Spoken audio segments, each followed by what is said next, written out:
রাশিয়ার প্রেসিডেন্ট একদিন আমেরিকাতে আসে একটা ডিল করার জন্য। তবে এখানে আসার পরে আমেরিকার এক টেরোরিস্ট রাশিয়ার প্রেসিডেন্টের গাড়ি বহরে তুমুল হামলা করে বসে এবং প্রেসিডেন্টের লোকের কাছে থাকা এক নিউক্লিয়ার সাবমেরিনের কন্ট্রোল কি ছিনিয়ে দেয়। আর সেই কন্ট্রোল কি উদ্ধার করতে এই মিশনে নেমে পড়ে তোমাদের সকলের প্রিয় হিরো জ্যাসন স্ট্যাথাম, রক এবং ভিন ডিজেল। তবে আমেরিকার সেই টেরোরিস্ট এত পরিমাণে ক্ষমতাধর ছিল যে সে আমেরিকাতে বসেই রাশিয়ার সেই নিউক্লিয়ার সাবমেরিনের কন্ট্রোল নিয়ে নেয় এবং সেই সাবমেরিন দিয়ে শুরু করে মারাত্মক রকমের ধ্বংসলীলা। ভাই রে ভাই, পুরো মুভি জুড়ে তোমাকে এমন টানটান উত্তেজনাকর পরিস্থিতির মধ্যে রেখে দিবে, তুমি একটা সেকেন্ডও সময় পাবে না চোখের পলক ফেলার জন্য। এক্সপ্লেন শুরু করার আগে তোমাদের কাছে আমার জাস্ট একটাই অনুরোধ, ভিডিওটা প্লিজ না টেনে শেষ পর্যন্ত দেখবে, কারণ এই ভিডিওর মধ্যে এমন সব টুইস্ট লুকিয়ে রয়েছে যেটা বুঝতে হলে তোমাদেরকে ভিডিওটা শেষ পর্যন্তই দেখতে হবে। তো চলো আর কোনো প্যাচাল না বাড়িয়ে শুরু করি মুভির এক্সপ্লেনেশন। মুভির শুরুতে আমরা আমেরিকার এক অতি সিকিউর জেল দেখতে পাই। এই জেলের মধ্যেই আমরা বিশাল দেহী হবসকে দেখতে পাই। সেখানে দেখা যায় কয়েকজন গার্ড হবসের হাতে হ্যান্ডকাপ পরিয়ে তাকে জেলের মধ্যে নিয়ে যাচ্ছে। তবে চিন্তার ব্যাপার হচ্ছে এই জেলের মধ্যে হবসের পুরান কিছু শত্রু ছিল। আমেরিকার ইন্টেলিজেন্সি ডিপার্টমেন্টে চাকরি করার সময়ে হবস তাদেরকে গ্রেপ্তার করে এই জেলে পাঠিয়েছিল। কিন্তু সব থেকে ভয়ের ব্যাপার হচ্ছে এই জেলের মধ্যে আছে হবসের জীবনের চির শত্রু ডেকার্ড শ।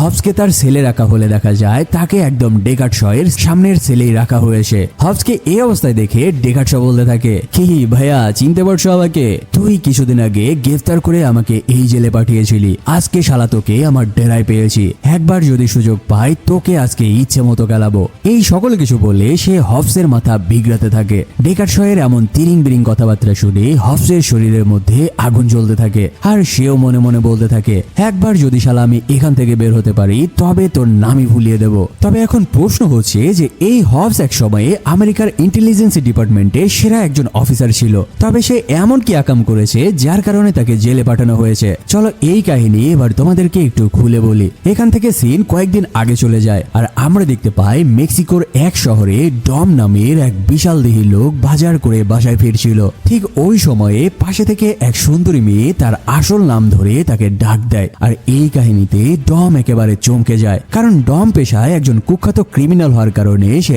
আমেরিকা থেকে পালিয়ে মেক্সিকোতে এসে নিজের পরিচয় গোপন করে বসবাস করছিল।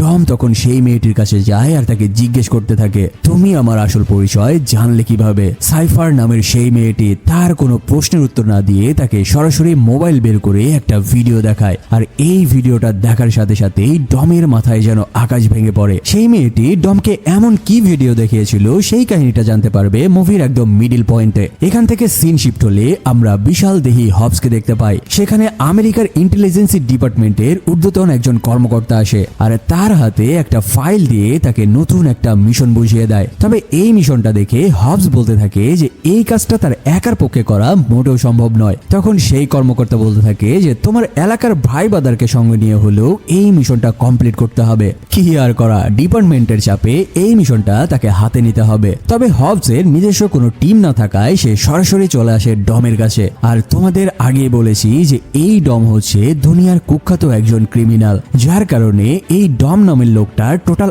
8 জনের একটা টিম রয়েছে। ফাইনালি ডম এবং তার টিম সহ হবসকে নিয়ে সেই মিশনে নেমে পড়ে। এখানে তাদেরকে একটি ডিভাইস উদ্ধার করতে হবে আর এই ডিভাইস দিয়ে পুরো পৃথিবীর সকল ক্যামেরা হ্যাক করে মানুষের ফেস অ্যানালাইসিস করে যে কোনো মানুষের লোকেশন ট্র্যাক করা যায়। যাই হোক, কোনো রকম ঝামেলা ছাড়াই তারা সেই ডিভাইসটি উদ্ধার করে নিয়ে যখন ফিরে আসছিল তখনই বিশাল একটা লোহার বলয় উড়ে এসে তাদের সামনের কয়েকটা গাড়িকে একেবারে ছিন্ন ভিন্ন করে দেয়। আর ঠিক ওই সময়ে ডম তার গাড়ি দিয়ে হবসের গাড়িতে ধাক্কা মেরে বসে। পুরো গাড়ি বিধ্বস্ত হয়ে যাওয়ার কারণে হবস গাড়ির মধ্যে মারাত্মক রকমের আহত হয়ে পড়ে। আর এবার ডম তার গাড়ি থেকে বের হয়ে এসে হবসের গাড়ি থেকে সেই ডিভাইসটি তুলে নিয়ে চলে যেতে থাকে। এই কাহিনী দেখে হবস তো পুরো টাসকি খেয়ে যায়। সে বারবার ডমকে বারণ করতে থাকে যে তার টিমের সাথে বিশ্বাসঘাতকতা না করতে, কিন্তু ডম কোনো কথাবার্তা না শুনে সেই ডিভাইসটি তুলে নেয় আর সেখান থেকে পাশের একটি এয়ারপোর্টের রানওয়ের মধ্যে চলে আসে। আর সেই রানওয়ের মধ্যে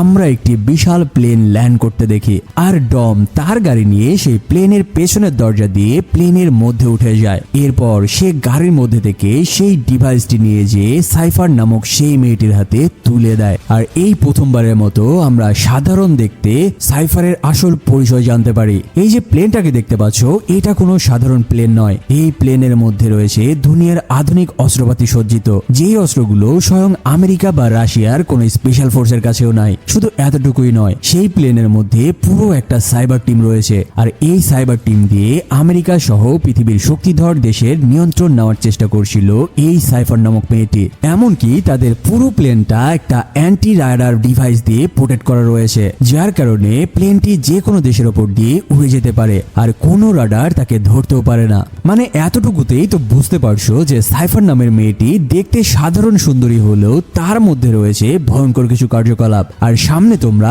এর আরো ভয়ঙ্কর রূপ দেখতে চলেছ। যাই হোক, ডিভাইসটি দেওয়ার পরে ডম বলতে থাকে, আমি তোমার বলা মতো কাজ করেছি, এবার আমার কাজ করে দাও। আর এখানেই আমরা জানতে পারি যে তাকে সেদিন মোবাইলে সাইফার আসলে কি ভিডিও দেখিয়েছিল। এখানে দেখা যায় সাইফার ডমের আগের স্ত্রী এবং তার ছোট্ট ছেলেটিকে বুলেট প্রুফ একটা চেম্বারের মধ্যে বন্দি করে রেখেছে, আর তাদেরকেই জিম্মি করে সে ডমকে দিয়ে এই ডিভাইসটি চুরি করিয়েছে। কিন্তু এবার সাইফার তাকে বলতে থাকে, তুই যদি আমার কথা মতো কাজ না করিস তবে তোর স্ত্রী এবং সন্তানকে এখানেই গুলি করে মেরে ফেলবো। কোনো উপায় না পেয়ে ডম অবশেষে তার কথা মতো উঠবোস করতে রাজি হতে বাধ্য হয়। এদিকে নিজের টিমের দেওয়া মিশনে ব্যর্থ হওয়ার কারণেই হবসকে অবশেষে জেলে পাঠানো হয়েছিল। জেলের মধ্যে যখন হবস এবং ডেকার্ড শ মারামারি করার জন্য তেতিয়ে উঠেছিল, ঠিক ওই সময়ে হঠাৎ করে হবসের সেলের দরজা অটোমেটিক ভাবে খুলে যায়। এই কারণে গার্ডসরা হবসের সেলের সামনে চলে আসে আর তাকে ইলেকট্রিক্যাল শক দিতে থাকে। তখন হবস বলতে থাকে, দেখো ভাই লোক, আমি এই কাজটা মোটেও করিনি, এটা কিভাবে খুলে গেছে আমি নিজেও জানি না। ঠিক তখনই পেছন থেকে ডেকার্ড শ এক গার্ডের গলা চেপে ধরে আর তার হাত থেকে ইলেকট্রিক্যাল স্টিক কেড়ে নিয়ে তার সেলের দরজা খুলে ফেলে। কিন্তু এই মাল এমন একটা কাজ করে যে পুরো জেলের মধ্যে তাণ্ডব শুরু হয়ে যায়। সে নিজের দরজা খোলার সাথে সাথে সেলের সকল দরজা খুলে দেয়, যার কারণে বন্দি থাকা ভয়াবহ সব আসামিগুলো বাইরে বেরিয়ে পড়ে আর সামনে যেই পুলিশকেই পাচ্ছিল তারা তাদেরকেই ছিঁড়ে ফেলা শুরু করে। আর তোমরা তো ভালো করেই জানো যে এই জেলের মধ্যে কিছু ডেঞ্জারাস কয়েদি ছিল যারা হবসের চিরশত্রু। তারা সারা পাওয়ার সাথে সাথেই হবসের দিকে চাকু নিয়ে আক্রমণ করতে শুরু করে দেয়। এখানে হবস তার কোনো নাদান পোলা পান না, সেও তাদেরকে কিল ঘুষি মেরে থোতা মোথা ফাটিয়ে দিতে থাকে। আর এখানেও সুযোগ পাওয়ার সাথে সাথে ডেকার্ড শ সামনে যাকেই পাচ্ছে তাকেই কেলিয়ে জেলের মেইন দরজার দিকে দৌড়ইল। হঠাৎ করে কয়েকজন গার্ড আসে আর হবসের গালে ফায়ার করে বসে। হবস বুঝতে পারে যে এগুলো হচ্ছে রাবার বুলেট, আর এরপর সেই গার্ডদেরকে তুলে সে আশ্রানো শুরু করে দেয়। ঠিক ওই সময়ে ডেকার্ড শ এবং হবস একসাথে দেখতে পায় যে জেলের দরজাগুলো অটোমেটিক ভাবে বন্ধ হয়ে যাচ্ছে, যার কারণে তারা মারামারি বন্ধ করে দেয় আর দুজনেই একসাথে দরজার দিকে দৌড় লাগায়। তারা বাইরে বের হওয়ার সাথে সাথেই জেলের সকল দরজা বন্ধ হয়ে যায়। আর ঠিক সেই সময়ে চারপাশ থেকে একটা বিশাল স্কোয়াড ফোর্স এসে তাদেরকে গান পয়েন্ট করে ঘিরে নেয়। আর এখানেই দেখা যায় যে এই স্কোয়াড ফোর্স নিয়ে হাজির হয়েছে মিস্টার নোবডি নামক একজন আমেরিকান সামরিক অফিসার। মিস্টার নোবডি তাদের দুজনকে বলতে থাকে, বাচ্চারা, এখন নিজেদের মধ্যে মারামারি করার সময় নয়, বরং তোমাদের দুজনকে জেল থেকে বের করে আনা হয়েছে এক বিপজ্জনক টেররিস্টকে ডাউন করার জন্য। এরপর মিস্টার নোবডি তাদের দুজনকে তুলে নিয়ে চলে যায় এক গুপ্ত আস্তানায় এবং সেখানে দেখা যায় যে ডমের টিমের আগের মেম্বারদেরকেও গ্রেপ্তার করে রাখা হয়েছে। মিস্টার নোবডি তাদের হাত করা খুলে দেয় এবং সবাইকে বলতে থাকে, তোমাদেরকে এক জায়গায় নিয়ে আসা হয়েছে এক বিপজ্জনক টেররিস্টকে মেরে ফেলার জন্য, আর তোমাদের সবাইকে এক হয়ে এক টিমে কাজ করতে হবে। এখন এই মাথামোটা হবসের সাথে কাজ করতে হবে শুনে ডেকার্ড শ একেবারে অস্বীকার করে বসে। সে বলতে থাকে যে দরকার হলে আমি আবারও জেলে ফেরত যাব, তবু এই গাধার সাথে কাজ করবো না। এদিকে হবস ও ডেকার্ড শাহের সাথে কাজ করতে চাচ্ছিল না। অবশেষে মিস্টার নোবডি তাদের দুজনের ঝামেলা থামায় এবং এই মিশনের পুরো প্ল্যান তাদেরকে বলতে থাকে। আর এখানেই তাদের সাইফার নামের সেই মেয়েটির ডিটেলস বলা হয়। এই টিমের মধ্যে একজন হ্যাকার ছিল যার নাম হচ্ছে রামিসা। রামিসা যখন সাইফারের লোকেশন ট্র্যাক করার চেষ্টা করতে থাকে তখন সে দেখতে পায় যে সাইফারের লোকেশন আসলে তারা যেই বিল্ডিং এর ফ্লোরে রয়েছে সেখানেই দেখাচ্ছে। আর কিছু বুঝে ওঠার আগেই সেখানে বিশাল এক বিস্ফোরণ হয়। চারপাশ থেকে সব রোবোটিক গ্রেনেড গুলো ফ্লোরের দিকে ছড়িয়ে পড়তে থাকে। সেই গ্রেনেড গুলো একে একে ব্লাস্ট হতে থাকে আর তারা সকলেই ছিন্ন ভিন্ন হয়ে বিল্ডিং এর স্তূপের নিচে চাপা পড়তে থাকে। ফাইনালি এবার তাদের সামনে এসে রুমের মধ্যে ঢুকে পড়ে ডম এবং সাইফার। সেখানে ডেকার্ড শ একটা বিশাল লোহার দরজার নিচে চাপা পড়েছিল, যার কারণে ডম এসে আগে গুলি করে সেখানকার সকল কম্পিউটার গুলো ডিস্ট্রয় করে দেয়। এরপর একটা ডিভাইস তুলে নিয়ে সেখান থেকে চলে যায়। তবে এখানে ডমের বর্তমান গার্লফ্রেন্ড ল্যাটি সহ ডেকার্ড শ এবং হবস কেউই বুঝতে পারছিল না যে ডম কেন তাদের বিপক্ষে কাজ করছে। প্লেনে ফিরে আসার পরে সাইফার ডমকে আরো একটা কাজের অর্ডার দেয়। আগামীকাল রাশিয়ার প্রেসিডেন্ট আমেরিকাতে আসবে একটা ডিল করতে, আর সেই প্রেসিডেন্টের লোকদের কাছে থাকবে রাশিয়ার নিউক্লিয়ার সাবমেরিনের একটা কন্ট্রোল কি বক্স। এখন ডমকে রাশিয়ার প্রেসিডেন্টের উপরে হামলা করে সেই কন্ট্রোল কি বক্স ছিনিয়ে নিয়ে আসতে হবে। আর একবার সেই কন্ট্রোল কি হাতে পেয়ে গেলে তারা রাশিয়ার সেই নিউক্লিয়ার সাবমেরিনের পুরো কন্ট্রোল পেয়ে যাবে। সাইফারের এই কথাগুলো শুনে ডম রাজি না হলে এবার সাইফার তার ছোট্ট ছেলে এবং স্ত্রীকে মেরে ফেলার হুমকি দেয়। ডম এবার সাইফারের মাথায় বন্দুক তাক করে আর তাকে কঠিন লেভেলের থ্রেট দিয়ে বলতে থাকে, যদি তুই আমার দুর্বল জায়গায় হাত না দিতি তবে তোর মতো মেয়েকে আমি অনেক আগেই ছিঁড়ে ফেলতাম। এটা বলে সে তার গলা থেকে একটা লকেট খুলে এবং তার স্ত্রী এবং সন্তান যেখানে বন্দী ছিল তার সামনে ঝুলিয়ে রেখে পরবর্তী মিশনের জন্য প্রস্তুত হতে থাকে। যেই রাস্তা দিয়ে রাশিয়ার প্রেসিডেন্ট আসবে, ডম বের হয়ে সেই রাস্তা ভালোভাবে পর্যবেক্ষণ করার জন্য বের হয়। তবে রাস্তার মধ্যে তার গাড়ি খারাপ হয়ে যায়। সে গাড়ি থেকে নেমে গাড়ির ইঞ্জিনের সমস্যা দেখার চেষ্টা করতে থাকে। এই সাইফার নামের মেয়েটিও কিন্তু কম চালাক নয়। সে আশেপাশের সকল সিসিটিভি ক্যামেরাগুলো হ্যাক করে ডমের ওপরে নজর রাখছিল। ঠিক ওই সময়ে একটা ডেলিভারি পার্সেলের ট্রাক এসে ক্যামেরার সামনে দাঁড়ালে এই সুযোগটাকে কাজে লাগিয়ে ডম সেখান থেকে সরে পড়ে। পাশের একটা রেস্টুরেন্টের মধ্যে আমরা এক বৃদ্ধ মহিলাকে দেখতে পাই। আর এই মহিলাটা কে তোমরা কি জানো? এটাই হচ্ছে লন্ডনের সেই কুখ্যাত লেডি মাফিয়া। আর এই মহিলাটি হচ্ছে ডেকার্ড শ এর মা। তার সাথে কিছু ইম্পর্টেন্ট কথা বলে 5 মিনিটের মধ্যে ডম আবার তার গাড়ির কাছে ফিরে আসে এবং সে ক্যামেরার মাধ্যমে দেখায় যে তার গাড়ির একটা প্লাগ নষ্ট হয়ে গিয়েছিল। পরদিন সকালবেলা পুরো রাস্তা জুড়ে বিশাল গাড়ি বহর নিয়ে রাশিয়ার প্রেসিডেন্ট একটা বিশাল প্রোটোকল আমেরিকার রাস্তা দিয়ে এগিয়ে যাচ্ছিল। আর ঠিক ওই জায়গাতেই ডম তার গাড়ি নিয়ে অপেক্ষা করছিল। এখানে রাশিয়ার প্রেসিডেন্টের এত পরিমাণ হাই প্রোটোকল ছিল যে ডমের একার পক্ষে কোনোভাবেই সেই সিকিউরিটি ভেঙে ডিভাইসটি রেস্কিউ করা সম্ভব নয়। কিন্তু এখানেই দেখা যায় আসল খেলা। রাস্তায় যত ইলেকট্রিক্যাল গাড়িগুলো ছিল সেই গাড়িগুলো automatic auto driving mode active হয়ে যায় আর সেই গাড়িগুলো একা একাই চলা শুরু করে দেয়। আর এই কাজটা করছিল সেই ফিউচারিস্টিক প্লেনে বসে থেকে সাইফার এবং তার সাইবার টিম। প্রথমে সে শহরের সকল ইলেকট্রিক্যাল গাড়িগুলো হ্যাক করে দেয়। এরপর সেই গাড়িগুলোকে এক জায়গায় জড়ো করে প্রেসিডেন্টের যাত্রার পথের সামনের একটা টার্নিং পয়েন্টে জ্যাম করে দিয়ে রাস্তাগুলো ব্লক করে দেয়। এরপর সে পাশের রাস্তা থেকে গাড়িগুলো হ্যাক করা শুরু করে দেয় আর সেই গাড়িগুলো ফুল স্পিডে এসে প্রেসিডেন্টের প্রোটোকলের সামনে থাকা 2 জন পুলিশ অফিসারকে উড়িয়ে দেয়। তবে যখন গাড়িগুলো ওভারটেক করে প্রেসিডেন্টের গাড়ি বহর সামনে এগিয়ে যেতে থাকে, ঠিক সেই মুহূর্তে এবার সে শোরুমে থাকা ব্র্যান্ড নিউ গাড়িগুলোকে হ্যাক করা শুরু করে দেয়। আর শোরুমের মধ্যে থেকে গাড়িগুলো এসে সাইড থেকে প্রেসিডেন্টের গাড়ি বহরের উপরে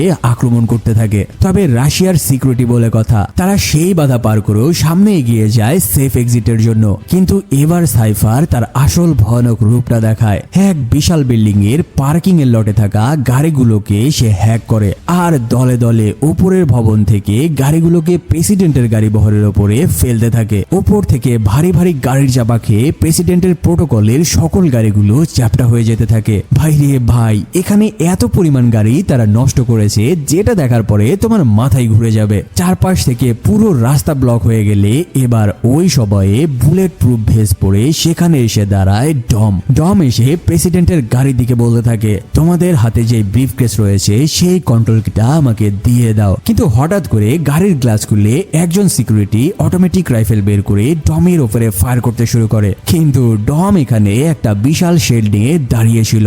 এরপর সে একটা বিশাল ইলেকট্রিক্যাল স দিয়ে প্রেসিডেন্টের গাড়ি কাটা শুরু করে দেয় আর তেলের ট্যাঙ্কির মধ্যে লাইটার রেখে শেষবারের জন্য তাদেরকে ওয়ার্নিং দেয়। অবশেষে নিজের যান বাঁচাতে রাশিয়ার প্রেসিডেন্টের লোকজন তাদের পারমাণবিক সাবমেরিনের কন্ট্রোল কি ডমের হাতে তুলে দেয়। সেটা নিয়ে ডম যখন পালিয়ে যাচ্ছিল, ঠিক ওই সময়ে এক চতুর্মুখী রাস্তার মধ্যে চারপাশ থেকে হবস, ডেকার্ড শ, ল্যাটি এবং টিমের বাকি সকলে এসে তার গাড়ি ঘিরে ধরে এবং গাড়ি থেকে ইলেকট্রিক্যাল হুক ফায়ার করে ডমের গাড়িকে আটকে ফেলে। তবে ডমের এই গাড়িটা ছিল অত্যাধুনিকভাবে মডিফাই করা একটা হাই ফিউচারিস্টিক কার, যার কারণে সে চোখের পলকে চারপাশে থাকা 5-6টা গাড়িকে একেবারে ধুলিচ্ছাদ করে দেয়। এরপর ডম যখন আবারও সেটা নিয়ে পালাতে যায়, হঠাৎ করে তার সামনে এসে দাঁড়ায় ডেকার্ড শ। কিন্তু ডম কোনো সুযোগ না দিয়েই ফাটাফাট গুলি করে দেয় ডেকার্ড শ এর বুক বরাবর আর ডেকার্ড শ সেখানেই পড়ে মারা যায়। এই কাহিনী দেখে আমি পুরাই থ হয়ে গেছিলাম। তবে এখানে ল্যাটি হঠাৎ করে চলে আসে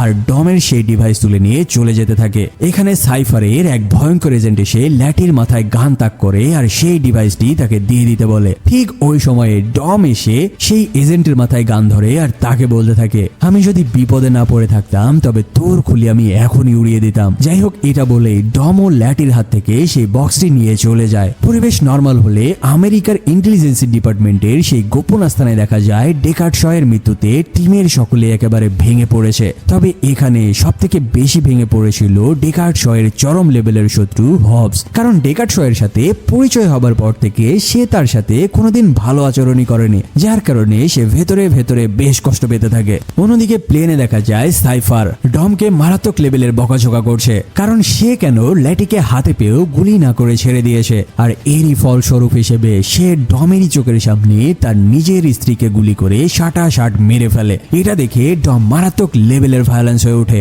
তবে সাইফার বলতে থাকে, তুই কিন্তু ভুলে যাস না এখনো তোর পিচ্চি ছেলে আমার কবজায় রয়েছে, যদি ছেলেকে জিন্দা দেখতে চাস তবে গলা নামিয়ে কথা বল। সাইফার লেগে পড়ে সেই রাশিয়ার নিউক্লিয়ার সাবমেরিনের পুরো কন্ট্রোল নেওয়ার জন্য। সেই সাথে তার সাইবার টিম দিয়ে অনেক ঘাটাঘাটির পর অবশেষে ওই সাবমেরিনের কন্ট্রোলের অ্যাক্সেস নিতে সে সক্ষম হয়। তবে ইতিমধ্যে আমেরিকার ইন্টেলিজেন্স ডিপার্টমেন্টের গোপন ঘাঁটিতে হবস এবং ল্যাটির টিমকে জানানো হয় যে তোমাদের দ্রুতই রাশিয়ার বর্ডারের রাডার ফাঁকি দিয়ে রাশিয়াতে যেতে হবে, কারণ অতি দ্রুত যদি সেই সাবমেরিনটিকে ডিস্ট্রয় করা না হয় তবে এই পাগলামিয়ে সাইফার রাশিয়াকে তো শেষ করবেই, তার সাথে সাথে আমাদের নিজেদের দেশ আমেরিকাকেও চরম লেভেলের বিপদে ফেলে দেবে। যার কারণে হবস এবং ল্যাটি তার পুরো টিম রেডি করে নেয় এবং দেরি না করে সরাসরি প্লেন নিয়ে উড়ে যায় রাশিয়ার দিকে এবং তারা রাশিয়ার সেই জায়গার আশেপাশে ল্যান্ড করতে থাকে যেখানে সেই পারমাণবিক সাবমেরিন রাখা রয়েছে। আর এদিকে ততক্ষণে তো রাশিয়ান আর্মিরা তো বসে থাকবে না, তারাও শুরু করে দেয় পুরো টিমের ওপরে মেশিন গান দিয়ে মুহু লেভেলের ফায়ারিং। এমনকি তারা সাবমেরিনের আশেপাশের প্রবেশের সকল দরজাগুলো অ্যান্টি ব্লকেট দিয়ে লক করে দিতে থাকে। তবে এখানে দেখা যায় যে সাইফার প্লেনের মধ্যে বসে থেকে সাবমেরিনের পুরো কন্ট্রোল নিতে না পারার কারণে এবার সে ডমকেও পাঠিয়ে দেয়, যেভাবেই হোক সাবমেরিনের মধ্যে তাকে ঢুকতে হবে এবং একটা সিগন্যাল অ্যান্টেনা অন করতে হবে। আর ডমও এবার সেই সাবমেরিনের দিকে যেতে থাকে। ঠিক সেই সময়ে চারপাশ থেকে হেলিকপ্টার চলে আসে এবং ডমের গাড়ি বহরের উপরে মারাত্মক লেভেলের ফায়ারিং শুরু করে দেয়। তবে এখানে ডমের গাড়ির মধ্যে একটা হেভি পাওয়ারফুল ডিভাইস লাগানো ছিল, যেটা দিয়ে চারপাশের সকল সিগন্যাল জ্যাম এবং ইলেকট্রিক্যাল ডিভাইসগুলো শাটডাউন করে দেওয়া যায়। হেলিকপ্টারের মুহুমুহু ফায়ারিং সামাল দিতে না পেরে ডম তাড়াতাড়ি সেই ডিভাইসটি অন করে আর সেই হেলিকপ্টার সহ সাবমেরিনের পুরো পাওয়ার শাটডাউন হয়ে যায়, যার কারণে হেলিকপ্টারটা সেখানেই পাকড়াতে ধ্বংস হয়ে যায়। এদিকে হবস তার গাড়ি থেকে নেমে উড়াধুরা রাশিয়ান আর্মিদের উপরে ফায়ারিং শুরু করে দেয়। আর এই সুযোগে তার টিমের দুজন মেম্বার রামিসা এবং তেজ সাবমেরিনের মধ্যে ঢুকে যেতে সক্ষম হয়। সাবমেরিনের মধ্যে ঢোকার পরে তারা বুঝতে পারে যে এই সাবমেরিন ইতিমধ্যে সাইফারের কন্ট্রোলে রয়েছে। আর সাইফার যখন সাবমেরিনের ভেতরে ক্যামেরার মধ্যে হবসের টিমের লোকজনকে দেখতে পায়, এবার সে সাবমেরিনের দরজাগুলো একে একে লক করে দিতে থাকে। উপায় না পেয়ে তারা আবারও সাবমেরিনের ভেতর থেকে বাইরে বের হয়ে আসে। আর ঠিক তখনই রাশিয়ান আর্মিরা তাদের উপরে ট্রেন এবং আরপিজি নিয়ে এসে উপর থেকে ধাওয়া করে তুমুল হামলা চালানো শুরু করে দেয়, যার কারণে হবস তার পুরো টিম নিয়ে ওই এরিয়া থেকে নির্দিষ্ট দূরত্বের দিকে পালিয়ে যেতে থাকে। অন্যদিকে দেখা যায় ডম গাড়ির মধ্যে তার মোবাইল নিয়ে কোনো একটা মেসেজের অপেক্ষা করছিল এবং সাইফারের সেই এজেন্ট গাড়ির বাইরে স্নাইপার তাক করে হবসের গাড়ির দিকে নিশানা করেছিল। ঠিক ওই সময়ে সাইফারের প্লেনের পেছনের দরজা খুলে যায়। এখানে দেখা যায় দুজন লোক ফ্লাইং স্যুট পরে উড়ে এসে তার প্লেনের মধ্যে ঢুকে যায়। এবার স্যুট এবং হেলমেট খুলে ফেললে দেখা যায় যে এরা আর কেউ নয়, বরং এরা হচ্ছে একজন ডেকার্ড শ এবং তারই ছোট ভাই ডেভিল শ। এখন তোমরা নিশ্চয়ই ভাবছো যে ডেকার্ড শ তো অনেক আগেই মারা গিয়েছে, তাহলে সে কিভাবে বেঁচে ফিরলো। চলো ফ্ল্যাশব্যাক থেকে তোমাদেরকে কাহিনীটা একটু বুঝিয়ে দিয়ে আসি। ডম ডেকার্ড শকে গুলি করে চলে গিয়েছিল। ঠিক ওই সময়ে দুজন গার্ড এসে ডেকার্ড শ এর বডি তুলে নিয়ে চলে যায়। আসলে ডম ডেকার্ড শকে রিয়েল বুলেট দিয়ে ফায়ার করেনি, বরং একটা ইলেকট্রিক্যাল গান দিয়ে ফায়ার করেছিল। আর তোমাদের কি মনে আছে ডম ডেকার্ড শ এর মায়ের সাথে এক রেস্টুরেন্টে কথা বলেছিল? হ্যাঁ, সেদিন ডম ডেকার্ড শ এর মায়ের সাথে এই প্ল্যানটাই করেছিল। ডেকার্ড শকে তুলে নিয়ে যাওয়া হলে তার মা তাকে ইনজেকশন দিয়ে জ্ঞান ফিরিয়ে নিয়ে আসে এবং ডমের বিপদের কিছু ইমোশনাল কথাবার্তা বলে ডমকে হেল্প করার জন্য রাজি করায়। কি আর করা, মায়ের কথা রাখতে ডেকার্ড শ তার ছোট ভাইকে নিয়ে এই মিশনে আবারও নেমে পড়েছে। আর তোমরা তো এখন বুঝতেই পারছো ডেকার্ড শ প্লেনের মধ্যে ঢুকেছে মানে এবারে এই প্লেনের মধ্যে কি হতে চলেছে। প্লেনের মধ্যে সামনে সে যাকেই পাচ্ছিল তাকেই শাট ফায়ার করে খুলি উড়িয়ে দিতে থাকে। তবে ডেকার্ড শ প্রথমে ডমের সেই কিউট বাচ্চাটিকে রেস্কিউ করে নেয়। এরপর সে ওই পিচ্চির কানে একটা হেডফোন গুঁজে দেয় আর সাউন্ড ফুল করে দিয়ে একটা কিডস সং প্লে করে দেয়, যেন এই বাচ্চাটি সব খুন খারাপি শব্দ শুনতে না পায়। এরপর সে ডমকে একটা মেসেজ পাঠায়, তোমার কিউট বাচ্চাটি এখন আমার কাছে সেভ রয়েছে। আর ডম আসলে এই মেসেজেরই অপেক্ষা করছিল। মেসেজটি পাওয়ার সাথে সাথে সে গাড়ি থেকে বাইরে বের হয়ে আসে আর সাইফারের সেই এজেন্টকে গলা চেপে ধরে উপরে জাগিয়ে তোলে এবং শাট ফায়ার করে তার কিচ্ছা এখানে খতম করে দেয়। এরপর সে তার গাড়ি নিয়ে হবস, ল্যাটি এবং তার পুরো টিমকে বাঁচানোর জন্য গাড়ি নিয়ে সামনে এগিয়ে যেতে থাকে। প্লেনের মধ্যে দেখা যায় সাইফার সেই সাবমেরিন থেকে হবস এবং তার টিমের উপরে ব্যালিস্টিক মিসাইল মারা শুরু করেছে। তবে হবসের টিম নানানভাবে সেই মিসাইল থেকে বাঁচার চেষ্টা করছিল।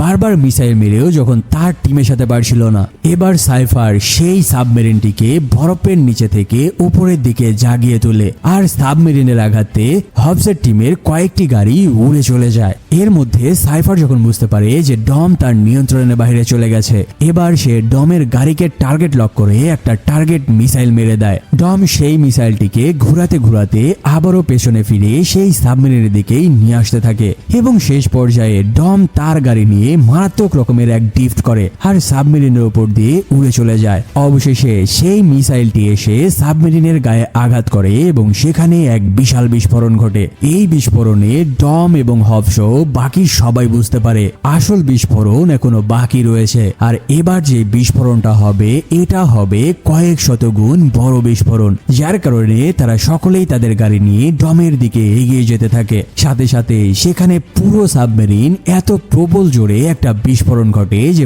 পুরো সাবমেরিন সহ আশেপাশের এলাকা পুরো একদম সার্কার হয়ে যেতে থাকে। আর এর মধ্যেই হবস, ল্যাটি, রোমান, তেজ তাদের গাড়ি নিয়ে এসে আশেপাশে একটা শেল তৈরি করে। আগুনের ধোঁয়া সরে গেলে দেখা যায় যে ডম সেখানে সেফ রয়েছে। অবশেষে তারা সেই সাবমেরিনটিকে পুরো পৃথিবী ধ্বংস করার হাত থেকে ধ্বংস করতে সক্ষম হয়েছে। এদিকে প্লেনের মধ্যে ডেকার্ড শ একে একে সকল গার্ডদের খুলি উড়িয়ে দিয়ে অবশেষে পৌঁছে যায় সাইফারের রুমে। তবে ডেকার্ড শ যে সাইফারের রুমের দিকে আসছিল এটা সাইফার প্লেনের প্রত্যেকটা ক্যামেরায় আগে থেকে দেখতে পাচ্ছিল, যার কারণে সে সেফ এক্সিট নেওয়ার জন্য প্রস্তুতি নিয়েছিল। ডেকার্ড শকে দেখা মাত্রই সাইফার বলতে থাকে, তুই মরা থেকে জীবিত হতে পারলেও আমাকে কোনোদিনই ধরতে পারবে না। এটা বলেই সে প্লেনের দরজার বাটন প্রেস করে আর একটা ফ্লাইং স্যুট নিয়ে উড়ন্ত প্লেন থেকে বাইরে ঝাঁপিয়ে পড়ে। যাই হোক, পরিস্থিতি নিয়ন্ত্রণ করার জন্য আগে ডেকার্ড শ পা দিয়ে লাথি মেরে প্লেনের দরজা বন্ধ করে আগে প্লেনটিকে নিয়ন্ত্রণ করে। আর অন্যদিকে দেখা যায় ডেকার্ড শ এর ছোট ভাই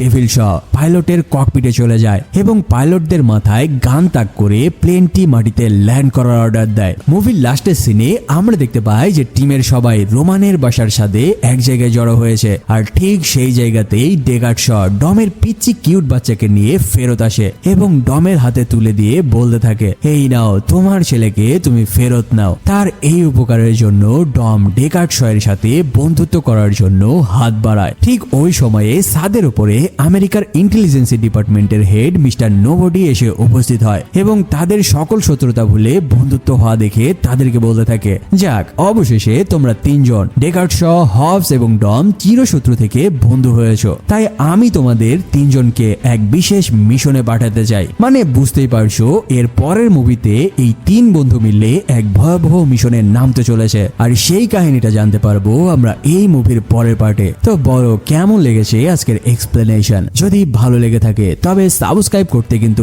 অবশ্যই ভুলো না, সেই সাথে একটা লাইক কিন্তু পাওনা রয়ে গেল। দেখা হচ্ছে খুবই দ্রুত এই মুভির পরের পার্টে। সে পর্যন্ত ভালো থাকো, সুস্থ থাকো, ধন্যবাদ।